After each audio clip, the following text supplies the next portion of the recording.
Here's what I'm working on. I wanted to create a classic cardigan design with a little bit of a twist. And the art is not beautiful, but I think you'll get the idea. There will be a little bit of waistline shaping and basket weave stitch at the hem, the cuff, and the front cardigan band. So I need to swatch for that, and the first thing we'll do is try swatching basket weave along with stockinette. That gives me a good opportunity to show you how to do basket weave. Basket weave stitch is really just blocks of knit and purl stitches alternating, and doing it that way makes them appear to be bands of fabric that are woven over and under one another. So today we're going to make some basket weave on a double bed knitting machine. I'm using my Superba because I'm having fun with it right now, basically. But obviously you'll see how easily the same technique could be used on any double bed machine because we're only using both beds to knit plain stockinette. With the cast on completed, I cast on as though using every other needle rib. I'm now going to transfer stitches so that 2 on the back alternate with 2 on the front, all the way across. This one's already in the correct position, so I'll transfer this one over. This one needs to go to the other side. This one's correct. The next one's correct. So we transfer across like this. Now my intention is to try this with 2 stitch by 3 row blocks of needles or blocks of stitches. Here's my thinking.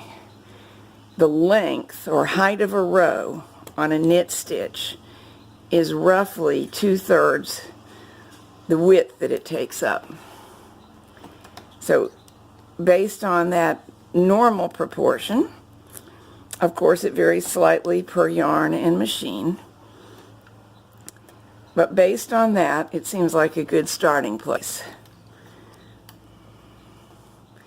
So when I finish getting these transferred into 2 front, 2 back blocks, we'll attempt to knit our first 3 rows.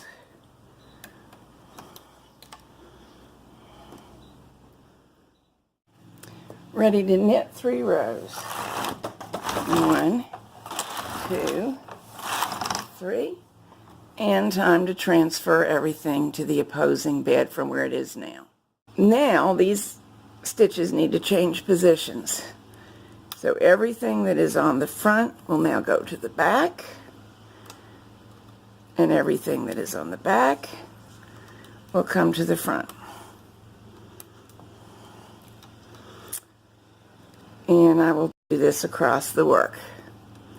One of the things that I'll need to decide while doing this swatch is how much length and width of basket weave will be required to get the effect I want.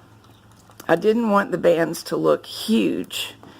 On the other hand, there needs to be a certain amount to stop the roll of a stockinette edge.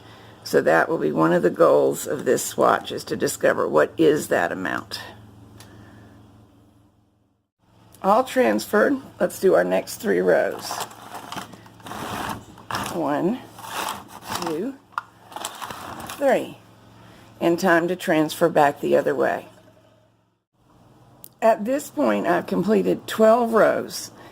Every 3 rows I've changed, and I'm ready to transfer again. But this time I'm going to end the bottom band. So most things are just going to transfer to the back bed. And I'm going to leave a few transferring to and fro on this side for the front band. So these will all be just part of the fabric. And this section will give me a stockinette gauge swatch. And then I've been debating how many needles to leave transferring to and fro to make the band. In my mind, the question is between 6 and 8 of them. I'm really fearing that 6 would be insufficient. So though I want a fairly narrow band, 1, 2, 3, 4, 5, 6, 7, 8, I'll leave those 8 as our basket weave band. Now they've just finished working in this position, so they need to transfer to the opposing beds to get the job done.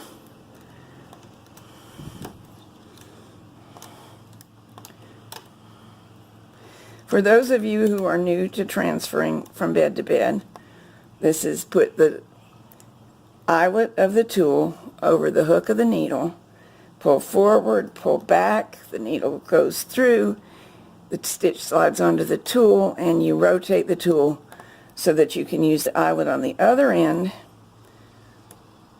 to pop the stitch on the other bed. And although while explaining I just did the messiest job ever, it's really pretty straightforward. It does work best with a little bit of weight on the fabric.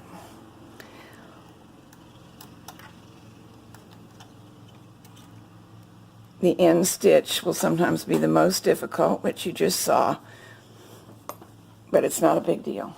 Okay, 3, 1, 2, 3.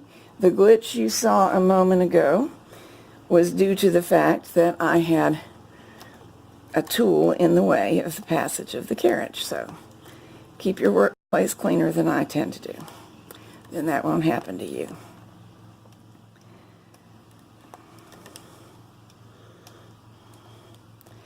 So I will keep knitting 3 rows and transferring these 8 stitches from bed to bed for a while. Plus, I'm going to practice making a buttonhole or 2. 1, 2, 3. The position for my buttonhole would be either here or here, roughly in the middle of the band. Is 1, 2, 3, 4, 5, 6, 7, 8. So these 2 stitches actually compose the middle, or comprise the middle of the band. I'm going to try using the 4th one. Transferring it over. Now when I go bed to bed, there will be a little trickiness to this. We'll see how well it works. I'm not honestly sure if a simple transferred buttonhole is the proper style. Push this needle into work because it would normally receive a stitch, but I've transferred its stitch already.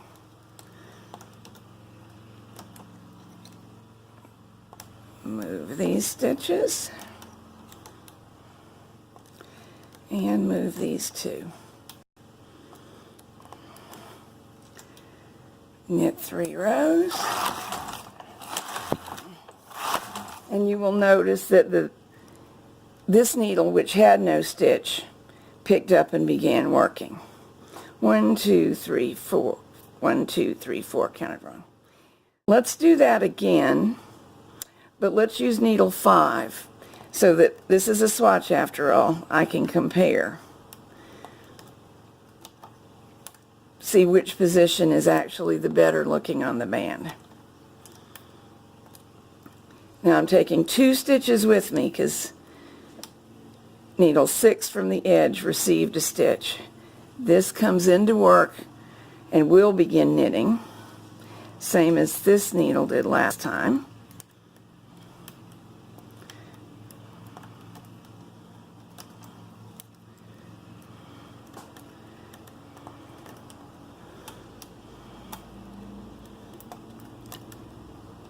Now I'm going to keep up with what I'm doing. 1, 2, 3. Transfer everything. For a few more transfers so we get a good look at the effect, and then I'll get it off and we will examine it together. Well, I'm pleased.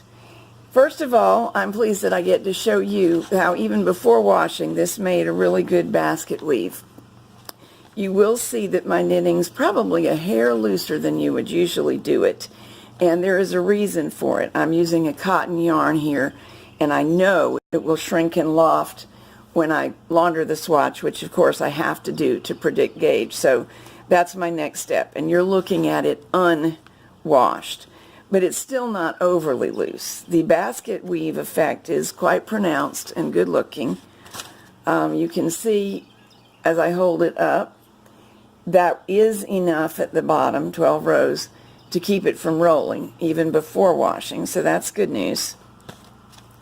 It seems to be enough at the front band as well. This is an effect I thought might occur.